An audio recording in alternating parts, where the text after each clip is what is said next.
Do you struggle to make a round mug when you're making pottery? This is Nicholas Torres, and in this video, I'm gonna talk about how to make a round mug. So, during my second year of pottery, I got really interested into making mugs. And because I got interested in making mugs, I started experimenting with different shapes and a lot of different ways to improve my mugs. So the one thing that was really not kind of hard, but it was a little bit more difficult than the rest was kind of shaping my mug the way I wanted it. And most of the time I wanted it really round, but I think I would get too scared if I got it too round because I wanted it to be a certain height and I wanted to hold a certain amount of like liquid or water or coffee when it's finished, so I wouldn't bloom out as much as I wanted.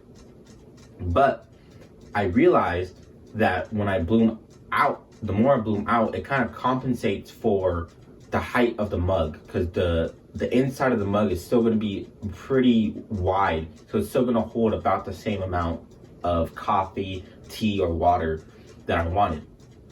So I started blooming out more, and I found that these 4 steps were the steps that I took when I would make a mug round. So the first step is you want to make your cylinder. The second step is push out with the inside hand. The third step is use a metal rib to maintain shape.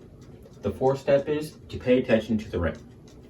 Okay, so in this first step, you want to make your cylinder.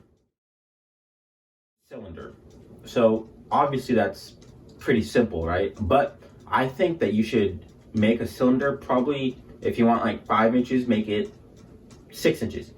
Make it taller, make a cylinder taller, because when you start to bloom out, your pot's gonna shrink downward because you're making the pot wider than what it is.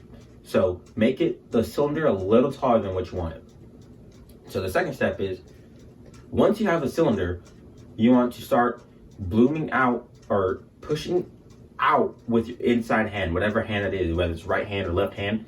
So start pushing out with your inside hand. So doing this will allow it to start balloon out and bloom out and make it a little bit wider.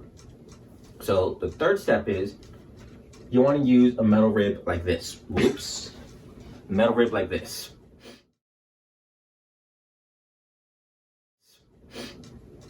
And doing this, it will allow you to maintain its shape and give it that round like feature that you really want with your mug.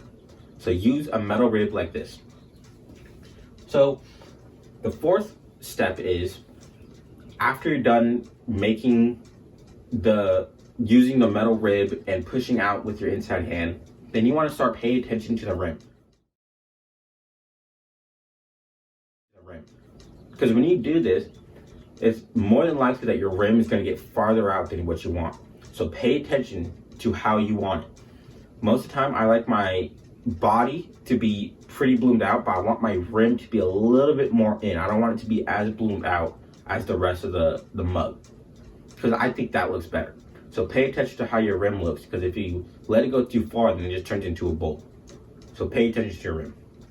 And so after this, you just want to kind of repeat the steps until you get the shape, the roundness that you want.